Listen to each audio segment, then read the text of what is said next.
Sen nasılsın? Günler olsun, sen nasılsın? Allah iyilik versin. Allah razı olsun, sağ olasın. Şeref verdin. Şeref bulduk ya. Hoş geldiniz.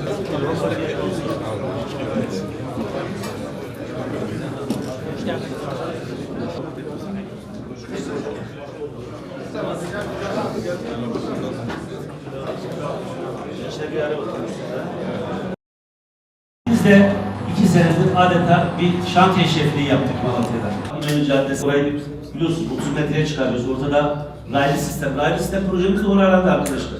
Önümüzdeki süreç içerisinde onu hayata geçireceğiz.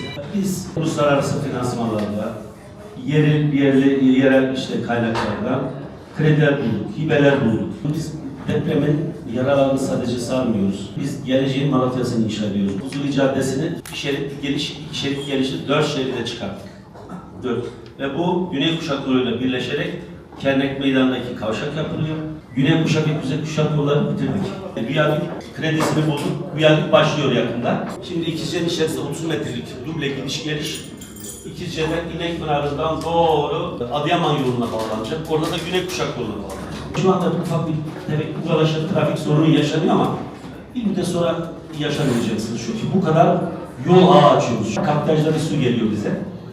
Depremde birkaç gün akmadı. Geçen günkü depremde bulanık aktı. Yani her an bu su kaybolabilir.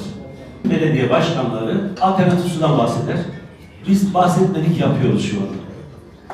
Hakikaten 3,5 milyar liraya mal olacak bir finansman bulduk. 75 milyon euro Fırat'tan İnderesine kadar getireceğiz ve bizim buradaki suyla birlikte entegre çalışacak.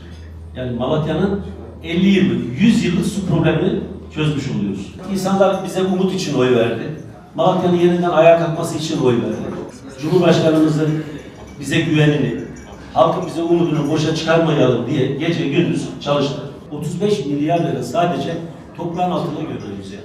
Malatya'nın bütün %80 şebekesini yeniliyoruz. Bak çok güzel bir Malatya tanıtı dünkü şeyle. Yarım uluslararası yarım maraton.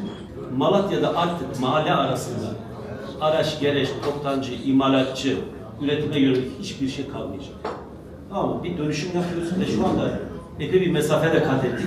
Mermercilere ayrı bir yer, marangozlara, kerestecilere, mobilyacılara, hurdacılara taşıyacağız. Bunlar hepsinin yerler ayarlanıyor.